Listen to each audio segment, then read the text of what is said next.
Hello guys, good morning दोस्तों। आज आपके सामने मैं लेके आया हूँ फ्लूइड मैकेनिक का पार्ट 4, जिसमें दोस्तों मैं आपको कंटिन्यूस सीरीज करवा रहा हूँ। जो मेरी 3 सीरीज हो चुकी है, पार्ट मेरा चौथा पार्ट है। दोस्तों अगर वो वीडियो आपने नहीं देखे तो आप मेरे यूट्यूब चैनल पे जाके देख सकते हैं, पीजे लक एकेडमी पे। और पीजे लक एकेडमी में आप सभी का स्वागत करता हूँ दोस्तों। तो दोस्तों हम तो कंटिन्यूस चल रहे हैं, वैसे हमारी सीरीज चल रही है और हम इसको पूरी करेंगे। और साथ ही जैसे भी एग्ज़ाम है, जैसे यही है, सब इंजीनियर है, जेई है, इन सभी के लिए बहुत ही इम्पोर्टेंट है। और ये जो मैं आपको सीरीज दे रहा हूँ, ये इंजीनियरिंग के लिए बहुत ही बेस्ट है और सिविल इंजीनियर के लिए। ठीक है दोस्तों, चलते हैं हम आज के टॉपिक की ओर कि आज का टॉपिक हमारा क्या है। तो आज का टॉपिक है हमारा शुद्ध गतिकी, द्रव शुद्ध गतिकी। ठीक है,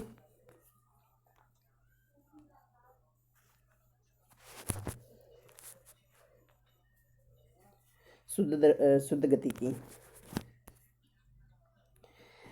तरल की ऐसी गति की जिसमें तरल द्रव्यमान का किसी बाह्य जल के बिना की ही घूर्णन होता है, मुक्त भ्रमण गति कहते हैं। गोल नासिक और लंबी सुंडाकार पश्च भाग प्रकार के प्रवाह के सर्वाधिक उपयुक्त होती है। विक्षुब्ध अवधमनिका प्रवाह, पाइप या चैनल का प्रवाह तब एक समान कहा जाता है प्रत्येक अनुप्रस्थ काट किसी द्रव्य का प्रवाह पालन करता है। सातत्य समीकरण कंटिन्यूटी इक्वेशन। किसी लंबे पाइप में से घटती दर पर होने वाला प्रवाह कहलाता है परिवर्ती प्रवाह।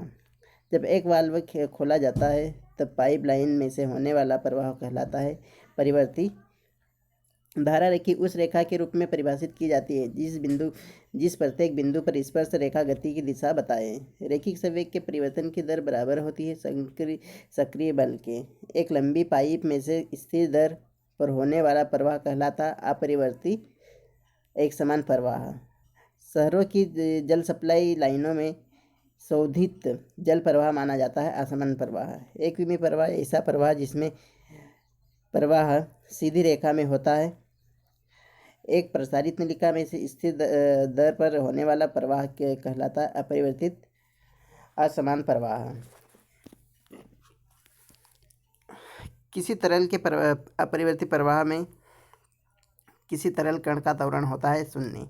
किसी क्षण प्रत्येक बिंदु पर वेक्टर दिशा परिमाण में एक समान जिस प्रवाह से होता है वह प्रवाह कहलाता है समान प्रवाह, यूनिफॉर्म फ्लो।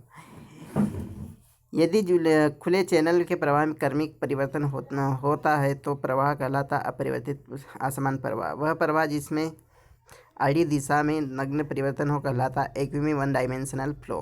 प्रवाह क्षेत्र में किसी नियत बिंदु से होकर निकलने वाली रेखा जो केंद्र किसी द्रव्य कण द्वारा बनाई गई हो, वर्ग रेखा। यदि किसी बिंदु पर कोई द्रव्य कण कुछ कोणीय गति रखता है तो ऐसे प्रवाह को कहते घूर्णी प्रवाह। प्रवाह का निस्सरण डिस्चार्ज और फ्लो तरल का आयतन बटे प्रति इकाई समय। किसी दिए हुए तरल का किसी दिए हुए तापमान पर प्रवाह के जिस वेग पर स्थिर प्रवाह में विक्षेप हो जाता है वह वेग होता है क्रांतिक वेग। यदि गुणन अघूर्णी के साथ साथ प्रवाह अपरिवर्ती भी हो तो ऐसे प्रवाह को कहते हैं विभव प्रवाह। दोस्तों बहुत ही महत्वपूर्ण पॉइंट है, जैसे कि दिया है स्मरणीय तथ्य, तो इनको हम याद रखने लायक है। धारा रेखा, वर्ण रेखा और पथ रेखा सभी सदृश होती है अपरिवर्ती प्रवाह के संदर्भ में। जब तरल कण किसी तल में या समांतर तलों में गति करे या प्रत्येक तल के धारा रेखी साक्ष्य एक समान हो तब द्विविमीय प्रवाह। सिगरेट का धुआं बनाता है पथ रेखा। धारा रेखा होती है प्रवाह के बराबर वेग की रेखा। स्थिर प्रवाह में न्यूटन की श्यानता नियम लागू होता है। सीमा परत के अंदर प्रवाह होता है विक्षुब्ध या स्तरीय। किसी असिम्पीय तरल के संबंध में सातत्य समीकरण A1V1 और A2V2 होता है। गति के जिस मान पर प्रवाह स्तरीय से विक्षुब्ध प्रवाह में बदल जाता है उसे कहते हैं द्रव्य की क्रांतिक गति। एक समान प्रवाह वह होता है जब किसी क्षण प्रवाह चालन प्रत्येक बिंदु पर एक समान होता है। तरल पदार्थों को गति प्रदान करने वाले बलों को छोड़ते हुए तरल पदार्थ की गति की ज्यामिति का उल्लेख करने वाला विज्ञान कहलाता है द्रव्यीय शुद्ध गति विज्ञान। यदि किसी गतिमान द्रव्य कण के वेग के 3 अवयव u v w हो तब समीकरण u बटे डी एक्स v बटे डी वाई और w बटे डी जेड प्रदर्शित करता है। त्रिविमीय प्रवाह 3 डायमेंशनल फ्लो। एक बड़े शहर में पाइपों द्वारा जल प्रवाही का भाव होता है आसान भाव या प्रवाह। संपीड़ित प्रवाह में जब बिंदु पर तरल का वेग शून्य होता है वह बिंदु कहलाता है प्रवाहहीन बिंदु। समान प्रवाह तब होता है जब किसी विशिष्ट लंबाई में अनुप्रस्थ काट की माप व आकृति स्थिर हो। प्रवाह वेग में किसी निश्चित या स्थिर बिंदु से निकलने वाली रेखा जिसे किसी द्रव्य का कण बनाया गया हो कहलाती है रेखा वर्ण। जब एक पाइप की टोटी धीरे से खोली जाती है तो पाइप प्रवाह होता है परिवर्ती। किसी पाइप लाइन में वाल्व के खोलने के दौरान प्रवाह होता है परिवर्ती। विक्षुब्ध प्रवाह के लिए घर्षण प्रतिरोध निर्भर नहीं करता है। प्रवाह के दाब के रेनॉल्ड नंबर 2000 से 2800 के बीच होता है तो उसे हम न स्थिर मानेंगे और न विक्षुब्ध मानेंगे। किसी संपीड़ित तरल के संदर्भ में सातत्य समीकरण होगा रो1 a1 b1 रो2 a2 और v2। जहाँ पर द्रव्योच्छाल होता है वहाँ पर प्रवाह होता है असंत प्रवाह। यदि u v w किसी गतिमान कण के वेग v के घटक हो तो समीकरण v rho x mu del y w del z निरूपित करता है द्विविमीय प्रवाह। सातत्य समीकरण संबंध रखता है धारा रेखा के अनुदिश प्रवाह के द्रव्यमान दर में। किसी धारा के प्रवाह के धारा रेखा से समकोण पर वेग का घटक होता है शून्य। बर्नौली में सूत्र के में ऊर्जा के सभी पदों का विमीय होता है लंबाई की। यदि वेंचुरीमीटर की नत अवस्था में रखा जाए तो यह प्रवाह की सही दिशा सही माप दर्शाएगा। बर्नौली का समीकरण जिस मान्यता पर आधारित है उसके अनुसार द्रव्य पर किसी बल के अतिरिक्त अन्य कोई बाह्य बल कार्य नहीं करता। गुरुत्व बल ग्रेविटेशनल फोर्स बर्नौली प्रमेय को ज्ञात करने में संतुष्ट नहीं करता। प्रवाह दोहरे माप वाला 3 मीटर व्यास के पाइप में होने वाले जल प्रवाह को मापा जा सकता है पिटॉट ट्यूब में। वायु संघट्ट पिटॉट ट्यूब के एक श्रेणी क्रम में उत्थापित जल का रेखापथ कहलाता है उच्च एनर्जी ग्रेड। देने के लिए पानी में निरपेक्ष शीर्ष का मान कितने से कम नहीं होना चाहिए 2.8 मीटर से। वेंचुरी मापी में प्रवेश व्यास की तुलना में कंठ व्यास प्राय होता है आधा। किसी आदर्श तरल पदार्थ का किसी रेखा के साथ साथ अपरिवर्ती प्रवाह के आयलर की समीकरण न्यूटन के किस सिद्धांत नियम पर आधारित है? न्यूटन के गति के दूसरे सिद्धांत पर। वेंचुरीमीटर में पृथक्करण न होने देने के लिए अपसरण कोण का मान रखा जाता 5 से 7 डिग्री। बर्नौली के समीकरण का उपयोग करते समय द्रव्य के वेग का समीकरण का मान कितना माना जाता है? औसत वेग के। द्रव का प्रवाह मापने के लिए वेंचुरीमीटर को लगाया जाता है नीचे की तरफ आने वाले प्रवाह के साथ अनंत रेखा में। एच बराबर Z plus P divide by W plus V का स्क्वायर 2g समीकरण को कहते हैं ऊर्जा समीकरण एनर्जी। नली में अभीष्ट बिंदु पर प्रवाह का वेग मापने के लिए प्रयोग किया जाता है पिटॉट नली का। गतिज ऊर्जा का सूत्र होता है एच बराबर वी का स्क्वायर बटे 2g। क्यू बराबर के अंडर रूट एच समीकरण के के वेंचुरीमीटर स्थिरांक होता है। इसका मान होता है a1 into a2 divide by under root a1 का स्क्वायर माइनस a2 का square multiplication under root 2g।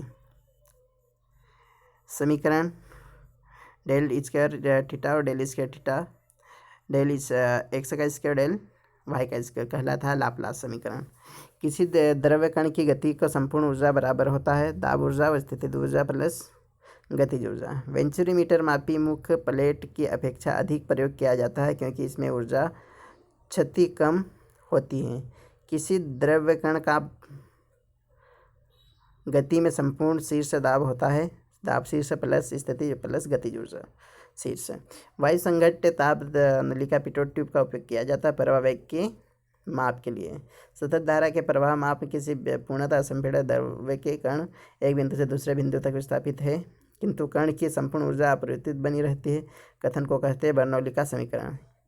यदि वेंचुरीमीटर के अपसारी शंकु की लंबाई L तथा अपसारी शंकु की लंबाई L1 हो तो उसका संबंध होगा L बराबर F3L1 टू L4L1। आयलर की गति समीकरण समाकलित किया जा सकता है जबकि यह माना जाए कि वेग विभव बना रहता है और घनत्व नियत रहता है।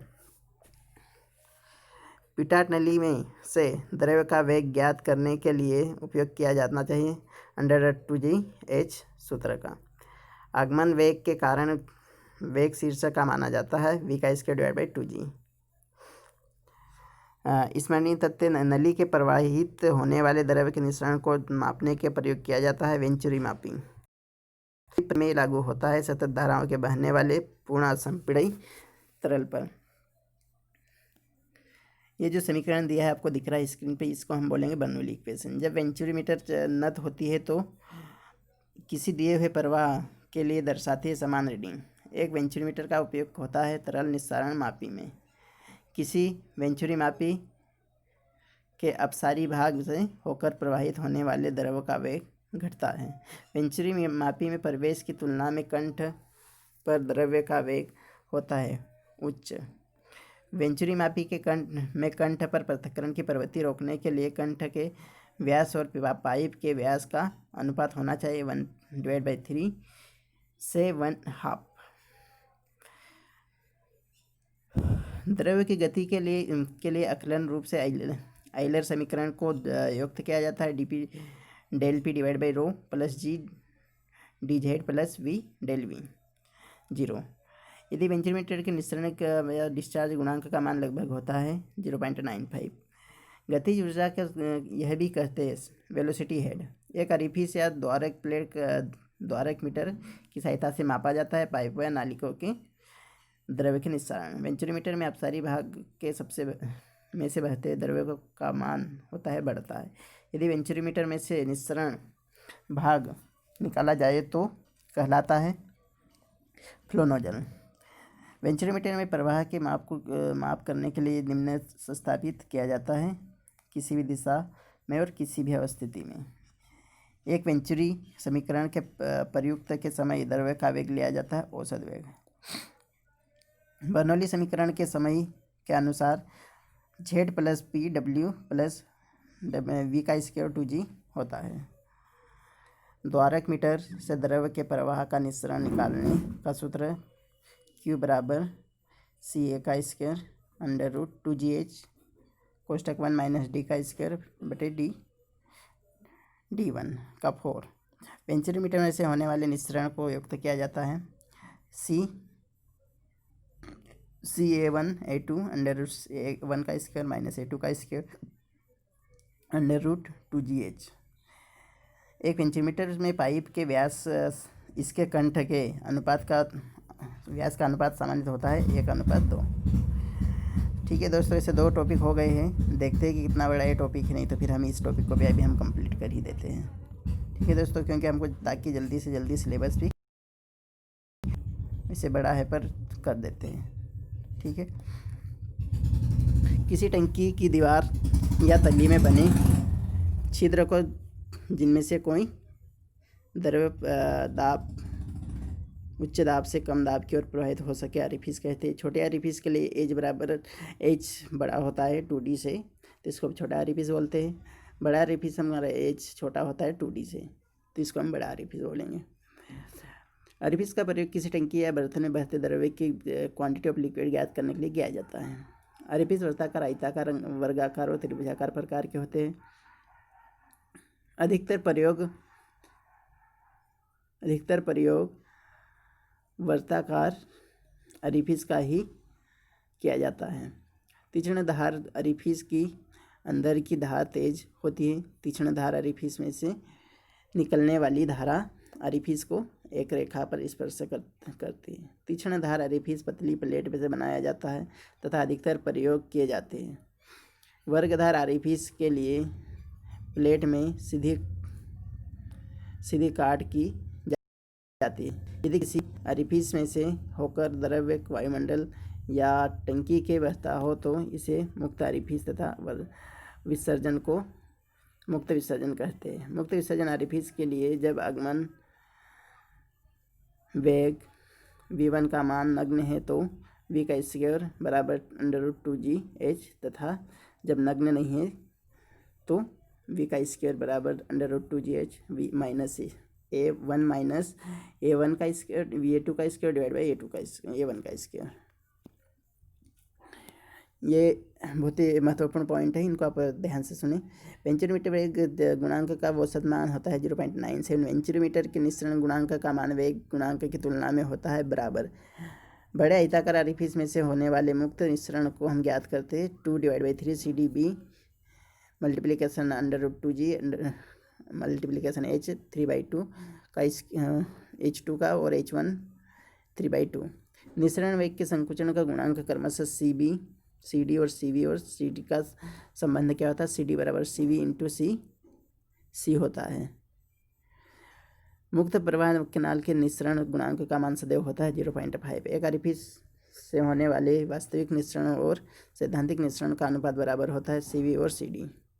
वेग गुणांक का मान निस्सरण गुणांक की तुलना में अधिक होता है। पूर्णतः निमज्जित आरिफिस टोटली सबमर्ज्ड ऑफिस में से होने वाले निस्सरण को ज्ञात करने के लिए किया जाता है CD इंटू A √2gh। छोटे आरिफिस की स्थिति में इनमें से होने वाले मुक्त निस्सरण को संक्षिप्त में ज्ञात किया जाता है CD into A into √2gh। अंशतः निमज्जित आरिफिस पार्शली सबमर्ज्ड में से होने वाले संपूर्ण निस्सरण को ज्ञात किया जाता है 2/3 CdB √2gh 3/2 minus h1 3/2 plus CdBh का स्क्वायर √2gh। अतिरिक्त मुक्तनाल में संकुचित धारा पर निरपेक्ष दाब और शीर्ष वायुमंडलीय दाब से पानी की ऊंचाई होती है बराबर कम होती है।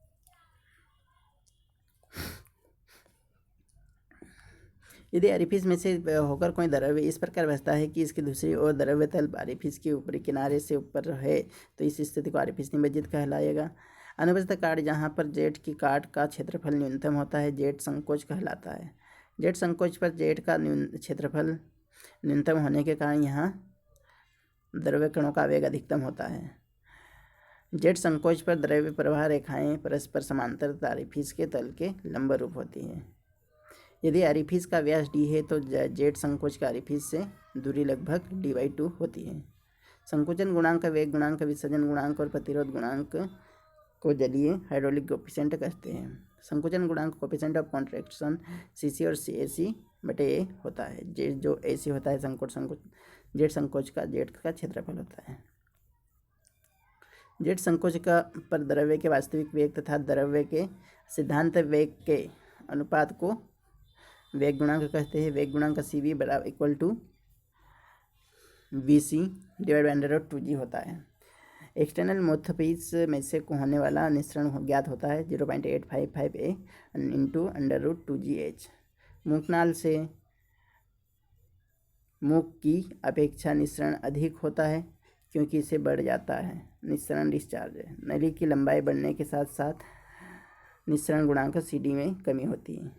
कम श्यानता वाले द्रव्यों का निस्सरण ज्ञात करने के लिए हम वेंचुरोमीटर निस्सरण गुणांक का मान 0.95 होता है। पूरे भरे हुए बोर्डो मुखांग में से होने वाले निस्सरण होता है 0.07 A √2gh होता है। तीक्ष्ण धार वाले मुख के लिए निस्सरण गुणांक का मान होता है 0.623। आंतरिक मुखांग में निस्सरण गुणांक का मान होता है बाह्य मुखांगों की तुलना में कम। किसी आयताकार मुख को मुख के अक्ष के ऊपर शीर्षक का मान कितना होने पर छोटा मुख माना जाता है? मुख की ऊर्ध्वाधर माप में से अधिक होने पर। बाह्य मुखांगों की तुलना में आंतरिक मुखांगों की प्रधार जेट का संकुचन कॉन्ट्रैक्शन होता है अधिक।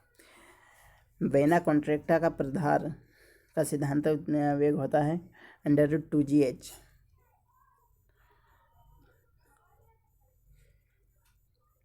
बोडो बोडो मुखनाल तथा आंतरिक मुखनाल मुक्त प्रवाहित होता है जब उसकी लंबाई होती है मुख के व्यास के बराबर। बोडो का मुखांग आंतरिक मुखांग होता है। विसर्जन गुणांक का मान साधारण 0.61 से 0.64 के बीच होता है। प्रवाह के समय गतिज ऊर्जा में हानि वास्तविक गतिज ऊर्जा के अनुपात को प्रतिरोध गुणांक कहते हैं। प्रतिरोध गुणांक का औसत मान लगभग 0.063 के बराबर होता है यदि द्रव्य शीर्ष ऑरिफिस के व्यास के 2 गुने से कम होता है तो इस प्रकार का ऑरिफिस बड़ा ऑरिफिस कहलाता है। मुखांग की लंबाई इसके व्यास के लगभग 2.5 गुने के बराबर होती है। मुखांग के कारण जेट संकोच पर दाब कम हो जाता है जिससे जेट संकोच पर प्रवाह वेग अधिक हो जाता है और फलस्वरूप ऑरिफिस का विसर्जन मुखांग होने पर बढ़ जाता है। यदि ऑरिफिस पर छोटी लंबाई की एक नली फिट कर दी जाए तो ऑरिफिस का विसर्जन बढ़ जाता है। छोटी लंबाई की ऐसी नली को मुखांग कहते हैं। एक जेट के बहाव का सैद्धांतिक वेग जब आधार शीर्ष शून्य है तो सूत्र √2gh होता है। वेग गुणांक का मान निर्भर करता है ऑरिफिस की सतह पर घर्षण पर। जेट संकोच पर प्रवाह की वास्तविक गति तथा सैद्धांतिक गति के अंतर मुख्य होता है। घर्षण के कारण अभिसारी मुखांग में से होने वाला निस्सरण डिस्चार्ज होता है उतने ही व्यास तथा जल शीर्ष वाले आंतरिक मुखांग में से होने वाले निस्सरण की तुलना में 2 गुना है। जब किसी आंतरिक मुखनाल से मुक्त रूप से द्रव प्रवाहित हो रहा है मुखनाल के निस्सरण का परिणाम होगा 0.5 √2gh। बोडो मुखांग के को मुक्त प्रवाहित तब कहा जाता है जब इसकी लंबाई होगी मुखांग के व्यास के बराबर। पूरे भरे बोडो मुखांग के लिए निस्सरण गुणांक का मान होता है 0.70 होता है। एक ऑरिफिस को बड़ा कहा जाता है जब द्रव्य शीर्ष ऑरिफिस की ऊंचाई के 5 गुने की अपेक्षा कम हो। घर्षण रहित तरल के लिए बोडो की मुखांग के लिए संकुचन गुणांक का मान 0.97 होता है। अभिसारी मुखनाल से निस्सरण का परिमाण समान व्यास और समान जल शीर्ष के आंतरिक मुखनाल के निस्सरण के परिणाम का 2 गुना होता है। मुखांग माउथपीस लगने से विसर्जन गुणांक CD का मान बढ़ जाता है। विसर्जन की वृद्धि हो जाती है। कोई भी ओरिफिस का बड़ा कहलाता है उच्च द्रव्य शीर्ष मुख की ऊंचाई से 5 गुने कम हो। एक आंतरिक मुखांग इंटरनल माउथपीस को मुक्त प्रवाहित कहा जाता है यदि ऑरिफिस के व्यास की तुलना में मुखांग की लंबाई होती है 3 गुने से कम। मुख के व्यास के 2 गुने से अधिक लंबाई का एक टुकड़ा जिसे मुख के ऊपर बाह्य रूप से या उसके अभ्यंतर से जोड़ दिया जाता है कहलाता है मुखनाल। छोटे बेलनाकार मुखांग चरम संकुचित धारा मुखांग के विकास से होती है ऑरिफिस के व्यास की 1/4 दूरी पर। किसी छोटे बेलनाकार बाह्य रूप से लगे मुखांग चरम संकुचित मुख के निकास के मुख के व्यास को 1/4 दूरी पर होती है। किसी आंतरिक मुखांग में यदि संकुचन कॉन्ट्रैक्शन बाद प्रधार मुखांग की दीवार को स्पर्श नहीं करता है तो ऐसे मुखांग कहलाता मुक्त प्रवाहित मुखांग। किसी आयताकार मुखांग से होकर निस्सरण का परिणाम सूत्र ज्ञात किया जा सकता है 2/3 CD/B √2gh2। ये फॉर्मूला मैं पहले भी बता चुका हूँ। यदि ऑरिफिस के व्यास के 3 गुने से अधिक मुखांग की लंबाई हो तो उसे आंतरिक मुखांग कहा जाता है तो पूर्ण प्रवाहित रनिंग फाल कहा जाता है। एक आंतरिक मुखांग में चरम संकुचित धारा पर निरपेक्ष दाब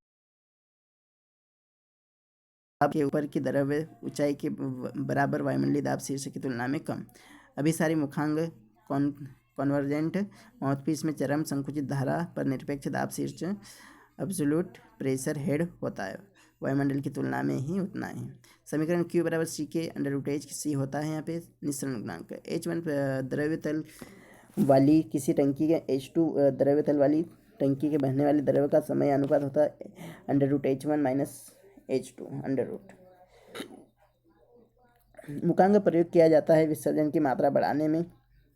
जेट संकुचन पर काट का क्षेत्रीय न्यूनतम होता है तो द्रव्य का वेग होगा अधिकतम। जेट संकुचन पर द्रव्य प्रवाह रेखाएं द्वारक के तल से लंबवत और परस्पर होती है समांतर। यदि मुख का व्यास d हो तो जेट संकुचन की मुख से दूरी होगी 1/2 √d। विसर्जन गुणांक का मान साधारण होता है 0.61 तथा 0.64 के बीच। किसी मुखनाल की लंबाई उसके व्यास की तुलना में होती है 2 से 3 गुना। किसी प्रधार की चरम संकुचित धारा उसके काटखंड क्षेत्रफल उसके वास्तविक वेग के गुणनफल के बराबर होता है निःसरण वास्तविक। किसी आंतरिक मुखांग के यदि संकुचन के बाद जेठ मुखांग की दीवार को नहीं छूता है तो ऐसे मुखांग को कहते हैं मुक्त प्रवाहित मुखांग। प्रवाह के समय गतिज ऊर्जा में हानि तथा वास्तविक गतिज ऊर्जा के अनुपात को कहते हैं प्रतिरोध गुणांक कोएफिशिएंट ऑफ रेजिस्टेंस। विसर्जन के गुणांक का मान मुखांग पर निर्भर करता है मुखांग की लंबाई पर।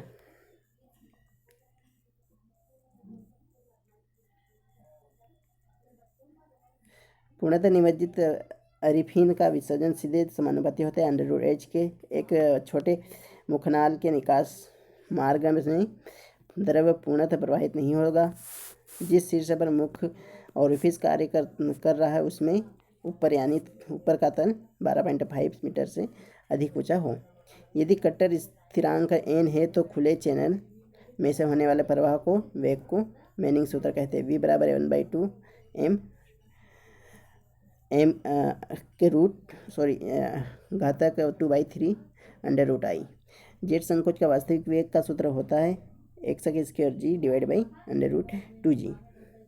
यदि पाइप में पानी पूरी तरह से बह रहा है तो बाह्य मुखांग में विसर्जन गुणांक का मान होगा 1। मुक्त प्रवाहित मुखांग बॉर्डो माउथपीस रनिंग फिर फ्री में निःसरण गुणांक का मान 0.5 होता है। यदि किसी द्वारक के शीर्ष h से ज्ञात समय में 1 में हुआ है निःसरण डिस्चार्ज q के द्वारा द्वारक का क्षेत्रफल a हो तो निःसरण क्या होगा इसका डिस्चार्ज CD बराबर q/t × a मल्टीप्लिकेशन √2gh। आगमन वेग के कारण वेग शीर्ष के मान के लिए सूत्र होगा v²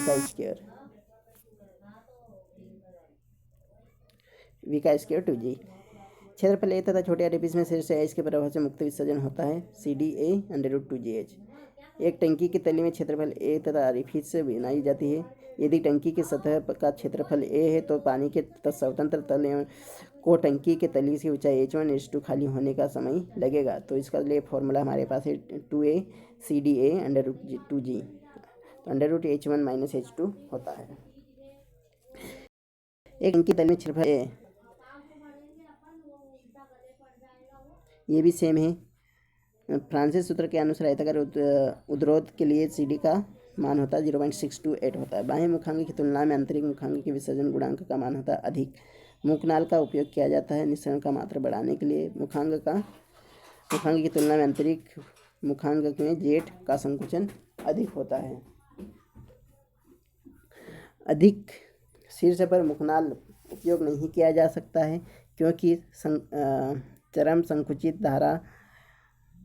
धारा पर कोटरन उत्पन्न होने के कारण।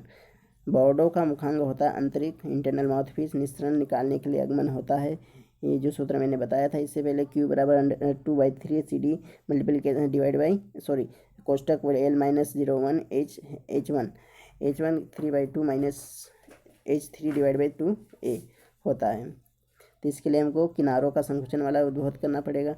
पूरे भरे बॉर्डो मुखांगों में विसर्जन होता है 0.707 a √2gh होता है। यदि x और y के जेट किसी बिंदु पर चरम संकुचित धारा से संक्रमित क्षैतिज और ऊर्ध्वाधर दूरियां हो तो वेग गुणांक बराबर है √x² 4yh। प्रतिरोध गुणांक और वेग गुणांक के संबंध में है CR बराबर 1/cv² - 1। नली में आकस्मिक संकुचित होने के कारण शीर्ष हानि होती है 0.5 v² 1 √2g। नोजल के तरल जेट वायुयान में जिस पथ पर चलता है वह कहलाता है परवलयाकार पथ, पैराबोलिक पथ है। ठीक है। एक आंतरिक मुखांक की जेट संकोच पर निरपेक्ष दाब शीर्ष होता है। जेट के संकोच के ऊपरी पानी की ऊंचाई के बराबर वायुमंडलीय शीर्ष होता है कम। यदि किसी टंकी में पानी का स्वतंत्र तल ऑरिफिस से h ऊंचाई पर हो तो प्रवाह में संकट वास्तविक वेग होगा उसका CV√2gh। अगर इसके परीक्षा की दृष्टि से देखा जाए कि ये क्वेश्चन कौन कौन से है, तो ये क्वेश्चन सभी आए हुए एग्जाम में हैं। अब इनको ध्यान से सुने। ऑरिफिस मीटर का प्रयोग क्या मापने के लिए किया जाता है? विसर्जन, डिस्चार्ज मापने के लिए किया जाता है। पानी के जेट के पर वास्तविक मिश्रण का सैद्धांतिक मिश्रण का अनुपात क्या होता है? विसर्जन गुणांक, डिस्चार्ज कोएफिशिएंट कहते हैं। किसी भी इंचीमीटर के निस्सरण गुणांक की प्रास होगी 0.6 से 0.7। अचानक फैलाव के कारण शीर्ष हानि सामान्यतः होती है V1 - V2 का स्क्वायर डिवाइड 2g। एक क्षैतिज पैच में अचानक संकुचन होने पर संपूर्ण दाब के ऊर्जा के मान में कमी और दाब शीर्षक कमी तथा वेग शीर्ष में वृद्धि हो जाती है। वेग गुणांक का मान औसत मान होता है 0.97। विसर्जन गुणांक CD किसके बराबर होता है? CC/CV। तो दोस्तों यहाँ पे हमारा क्लास ख़त्म होती है और इसके आगे हम नेक्स्ट टॉपिक पढ़ेंगे नॉइज़ के आगे जो भी हम जितने कवर कर पाएंगे टॉपिक उतने टॉपिक कवर करेंगे। साथ ही अगर आप लोगों को ये वीडियो पसंद आया हो तो आप वीडियो को लाइक करें, शेयर करें और अगर कुछ कमेंट्स हो तो आप कमेंट्स करके पूछ सकते हो कि और भी जान सकते जो भी हम जानना चाहते हैं आप तो इसके बारे में जान सकते हैं। ठीक है दोस्तों, और वीडियो को शेयर ज़रूर करें दोस्तों, और पीजे लक एकेडमी को आपके दोस्तों के साथ शेयर करना ताकि इस प्रकार की वीडियो आप लोगों को मिलते रहें। मेरे कंटिन्यूस चल रहे हैं। जैसे सिविल इंजीनियरिंग में बात करूँ तो मेरी 4th वीडियो चल रहा है और MPGK में बात करूँ तो उसका आज मैं 5th वीडियो अपलोड कर दूँगा। तो आप उस वीडियो को ज़रूर देखें और शेयर करें, लाइक करें और कमेंट्स करें अपने साथ, हो या अपने दोस्तों के साथ शेयर भी ज़रूर करें। ओके दोस्तों।